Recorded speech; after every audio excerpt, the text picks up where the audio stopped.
set up a tank for part of Alexander Williamson, A Secret History Living Inside Your Aquariums contest. The theme of this one is immersed growth.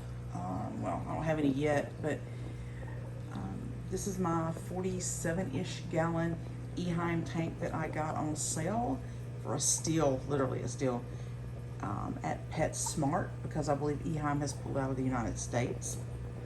So the only thing I regret doing is the substrate. I may try to fix it, but probably not. I should have left a margin on the right along the edge so I could just kind of put sand down there, so it would be, you wouldn't be able to see just kind of the mixed bag of substrate I have in here. I think that would look better.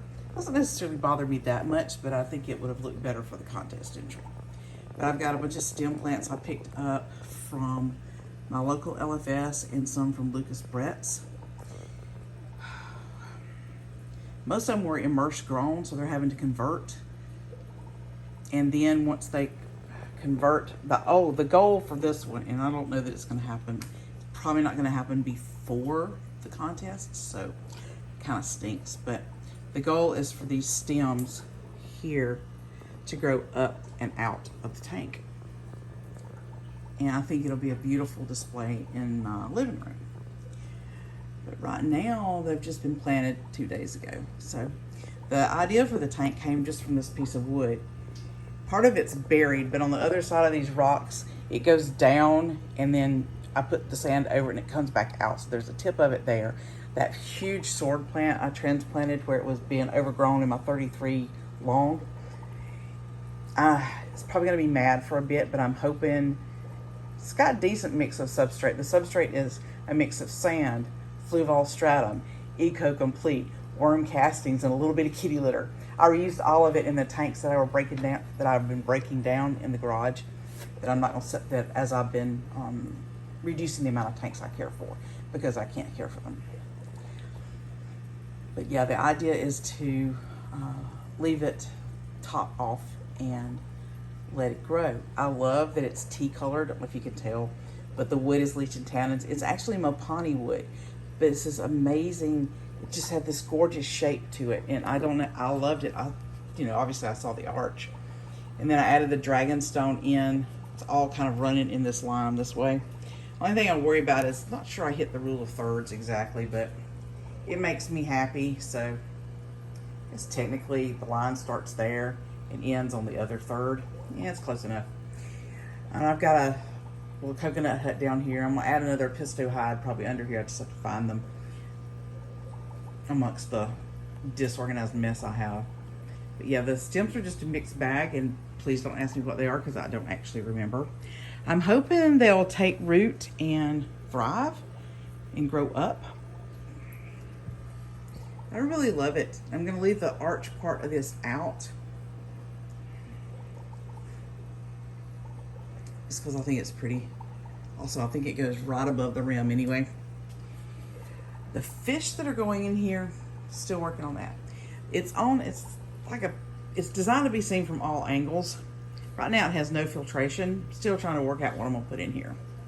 Sponge filters are easier, but I also have an Awaze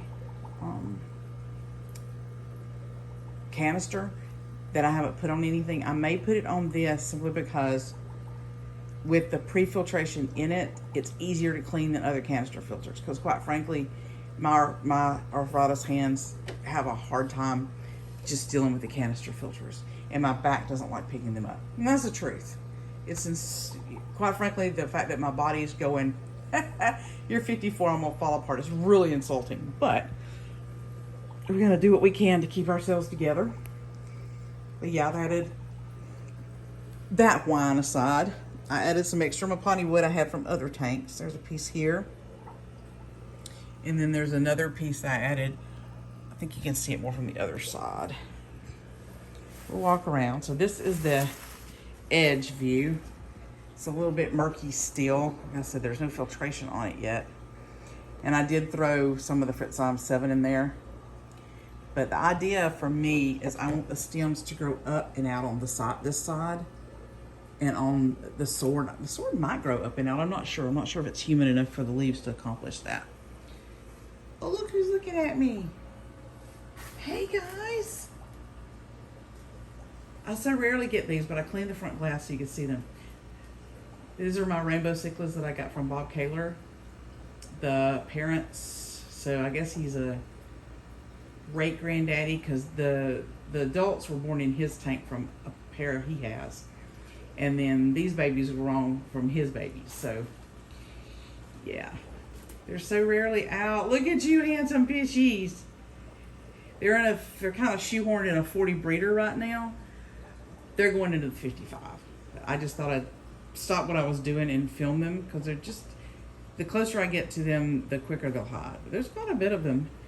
Like I said, they've gotten too big for the 40 breeder, but they're doing pretty okay with just a big weekly water change, which I did day before yesterday. Anyway, back to what I was talking about. So I want all these stems to grow up and out on this side. And then I'll walk around trying to slowly make me not nauseous and still keeping it in view. Really should, I have a gimbal. I really should put it together. And so you can also view it from the back side. And you can see more of the rocks on this side here. Some more stems. They're still trying to right themselves in the direction of the light because they were just floating in for a bit. And I've got some grasses growing here that I want to grow back out. Like I said, my big sword. But the front view faces my couch, technically front view. Got a few more things floating I got from LRB that as they're starting to root again. Once they root, I'm gonna plant them. And I've got a little bit of moss that I put in the crevasses up at the top, and some of this, I forget what it's called. Is it the hydrocotyle, or is that smaller? I'm horrible with plant names. But I want this to populate and grow across the top. I've got a lily that's growing out in another tank that I think I'm gonna add into it as well. But I really like it. And this would be obviously the filtration end. It's near where the plug-in is, right there. And there's nothing, there's kind of an empty corner underneath, which is junk in it right now. So I think the flue ball is gonna go here. It'd be easier for me to get to. And then have gentle flow. I know it'll be from the long end, so there'll be, based on the fish I put in here, there'll be areas where there's not a lot of flow and areas where there's more flow. Still working out which community fish are going in here. I'll ramble a little bit longer. This is the bad reflection side. So we go back to the pretty side. As you can see, it's just kind of a mixed bag of stems. I've got the Anubis. No, Anubis is the god of something. Anubias are coming from Aquarium Co-op today. I've been having a bad run of luck with Anubias, but I'm gonna try again. I've been having a run of just that Anubias rot in its different tanks. New Anubias, old Anubias, it doesn't matter. It's just happening. I don't know what's causing it. I'm wondering if it's related to pH changes, buffering. I have no idea. Anyway, I've got some gravel. I'm considering topping the sand a bit with gravel, but it's not kind of the gravel that goes with these Dragonstone. I've got chunk pieces of Dragonstone. I may get that. And the other thing I thought of doing is getting lighter sand than this, the white beach sand, and putting a little, idea was to get kind of a little path that went under that. There's a little crypt, and these are little spiral valves, something or others, that I'm hoping will kind of grow up right along this area. I want it to be jungly, except for kind of keep a little path through there cleared. It's the idea anyway. But I find it pleasing. The only thing I thought about doing was trying to make the Dragonstone a little bit taller, but now that the water's in it, I think the plants will do what I want them to do. Is it a George Farmer aquascape? No. Is it a ginger is going to enjoy it aquascape? Yeah. I think it's going to be really beautiful when it grows in. The fish I'm putting in here, still up for grabs. So I'm considering, obviously I've got an Epistogramma hood in it. I have beautiful crabenzas as well, and I absolutely love that fish. I'm considering a pair of them in here. It's either that or a pair of pistogramma. I don't know which one. I really don't. Yeah, I got nothing. I'm also going to put in a big school of corridors. I've got a mixed bag of school corridoras. Can't decide if I'm just going to put the different species I have in here and just have a big pile of them on the bottom, or if I want to stick with, I've got either Julia or Sturby, and I should have looked up because I can't remember which one goes with what pattern. And I thought of putting those 6 in here and just sticking with one particular Corridora species in here, and then putting the mixed bag of them in the 75 gallon. So there's going to be a little Corridora in here. There's going to be either a pair of a pistogramma or a pair of crabenzas. I'm leaning toward a pistogramma. I have a couple of interesting species I got from Jason at Redfish Bluefish. A couple of them that I've lost the male. For me, the males have been the hardest to keep. The females are tougher for some reason. But I do have a couple that actually have paired up. And I may pick just one pistogramma species and put them in here. I kind of like the T in here, so I'm probably going to leave it tanned because I honestly love that. As long as it's clear, I love that. As for the schooling fish, I absolutely love the Congo tetras, and I have 6, I believe. I'm going to put them in here. I may also put in rummy nose. I'm trying not to buy more fish. I thought about the Congo tetras in here. Those are gorgeous, and that might be the only tetra instead of mixing things up. Haven't decided yet.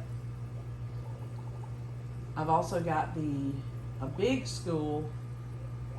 I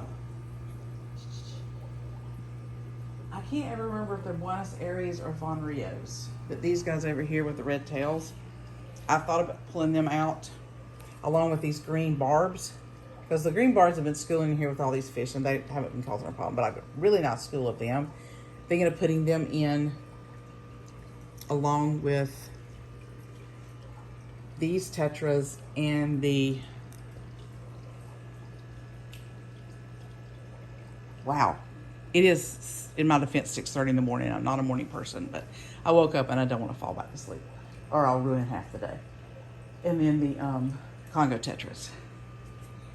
The other thing I have in here is I have a school of rams. I thought about using them in there, but where's my pisto? I've got a crebenza pair in here that have paired up. And I have here, see this guy? See this pretty pistogramma? I thought about putting him, he and his female have survived, putting him in there. And going with a less common species.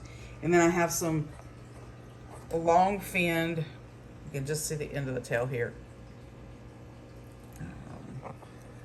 lemon blue-eyed plecos, and I'm thinking of putting a pair of them in there. I know it is a 47 gallon, so, but then they'll eat my sword plant, so maybe not. If I don't put them in there, they're going in the 75. And I'm considering the loaches, but they're probably going to go in the 75 gallon too. This particular 55 gallon holding tank for the 75 has multiple species of Corridora. So I don't know if I want to go with multiple species or, like I said, just the one.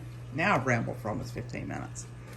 But I do think I'm going to put these in just because they're so cool and were so stupid expensive that I want to showcase them. Hey guys, they want to get fed this morning. I don't tend to feed my fish every day. They're tough. I just don't want them to. One of my little Serpes not doing good. It may be just the age of the school. But I have to keep a watch on that one. I don't think that one's going to make it. It might be the one that had the deformed face. One of them. I don't know. It just got a big water change 2 days ago, so it's not the water parameters, although I'll test them and make sure. So anyway, I got all sidetracked. So these are my 75-gallon fish, but a couple of the schools in here, I may end up in this 47. Watch out. Like I said, definitely the Congo Tetras. Possibly, definitely the barbs. Possibly the Yvonne Rios. I know that'll fill it up, but I absolutely love a lot of fish. I just don't want to fill it up too much. So I know that starting off, it'll be the Congos. And a pair of either Apistos or Cribs. Probably just the single school of Corey's.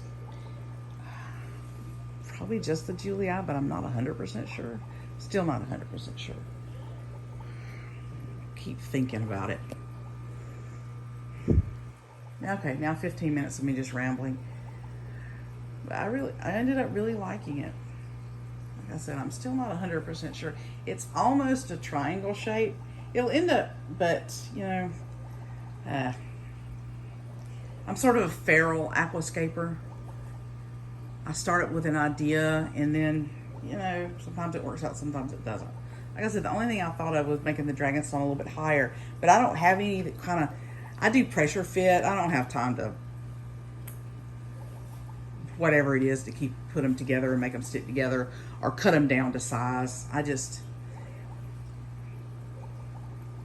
try to interlock them and see. So don't know if I should try to find one that'll go up higher. I think once the Anubias is stuck in, and I got the bigger Anubias, the bigger leaf ones, not the tiny nano ones,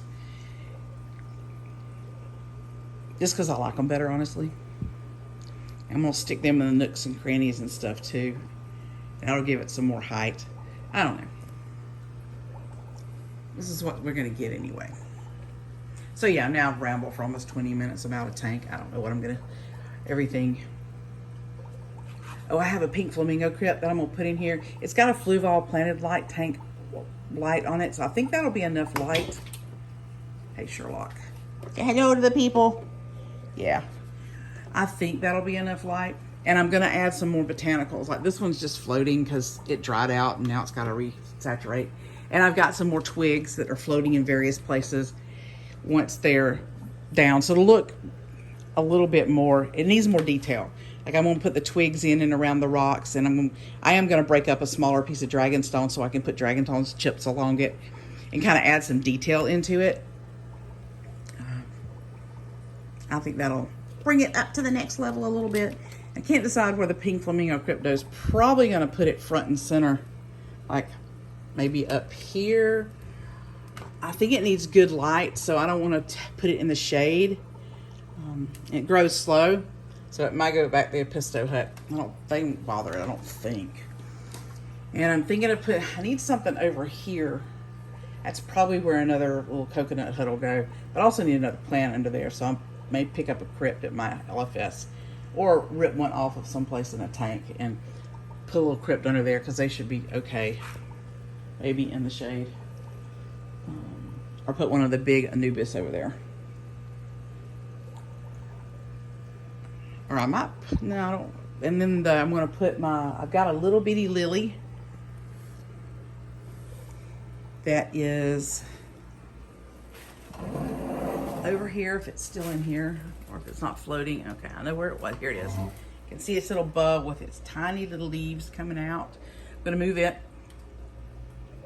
I might probably going to steal this crypt and move it too. It's in the wrong place in this tank. It's getting too tall for the front. It should have been planted in the back, but I had forgot what it was when I planted it. That happens. Yeah. So if I move that, and that may go in there because then it'll melt back because it'll be mad, but yeah, what you gonna do? Hey guys. And I think I'm gonna put the lily plant in there, and then that might be enough for now. I had to reset that because that's where the big sword came from. It used to be this big hole in the middle. That's where that sword plant was. The fish are swimming across the tank now. Oh, look, there's my little Bella. I got this from John and Lisa at keepfishkeeping.com. He's beautiful. He's probably like, what happened to my sword, man? That's where I was hiding. But he's doing well in here with the my little collection of rainbows that I have left. I love these rainbows though. Look at that. Look how pretty they are. And these are the ones that are, you can kind of tell they get the lipstick on their mouth. So this is my one leftover rainbow tank. Alright, so I've rambled all about, and that's Sherlock. Please don't. Come on, baby. Don't fall into my contest aquascape tank. It's the first time I've entered any kind of contest with an aquascape, so just thought it would be fun. Give it a shot. My problem is I do not believe these things are going to be grown up in a month. Honestly, less than a month now. And I lost a month when my back went pear-shaped and I could barely walk. Let me tell you something. I have greater understanding now of people who have chronic back issues, because I now have chronic back issues. All right, I've rambled for 20 minutes. Put some plans out. So if anybody watches it this far, what do y'all think about the schooling fish? Would you just go with one species like the Congo tetras, a Corydora, and either the Carbensis? Probably leaning toward the Pistogramma simply because they stay smaller. Cribs get to be a little bit bigger, but they're so beautiful when they're in breeding dress. Also, I don't need more cribs. But I may try. I also have a Pistogramma viejitas, and I might pair that I've been really successful with. I have a bunch of juveniles growing out.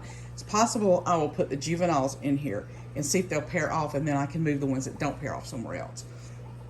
That might be what I do. So I'm leaning toward Pistogrammas with some Corydora, and the Corydora that would go in at least a school of 6. A couple of the species. Would you go species only? I think I would. I think I'm going to stick with the species, like one species of Corydora, the Epistogramma, definitely my Congo tetras, and I'm just not sure if I would really like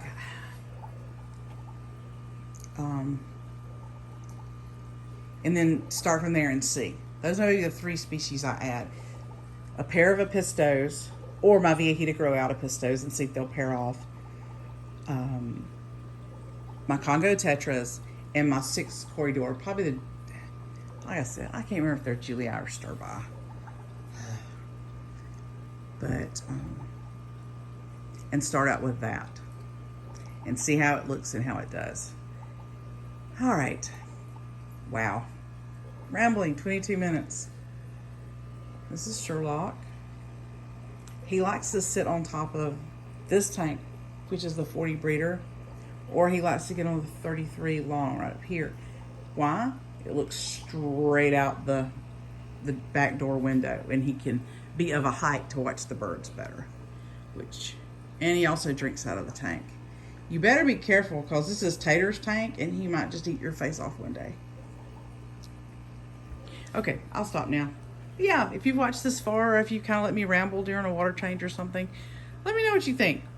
If you would stick with just what I said, start with the 6 Corydora, staying within the same species, I guess. Kingdom, phylum, class, order, family, genus, species, and variety. So is it species of Pistogramma, a variety, then the multiple different kinds, or is it... Anyway, I can't remember. But one specific type of Epistogramma, one specific type of Corydora, and keep with one specific type of schooling fish. I'm probably going to leave the tannins as much as possible because I like them. And it's going to take a while for this Mopani wood to leach because it is new. But yeah, like I said, if you got thoughts, let me know. I really like it. I like being able to see it from all angles, although I did consider this the front, more so because it faces the couch. But yeah, I think Sherlock will, I think the cats will like sitting on this tank looking into that tank. And they'll probably drink the water. But that's thoughts. Random ramblings at 6:30 in the morning. All right, guys. If you've watched, thank you. If you haven't, I don't blame you. If you stopped 10 minutes in, 5 minutes in, and went, Lord help it, Ginger's on a ramble again, that's okay too. Y'all take care. You have a good week.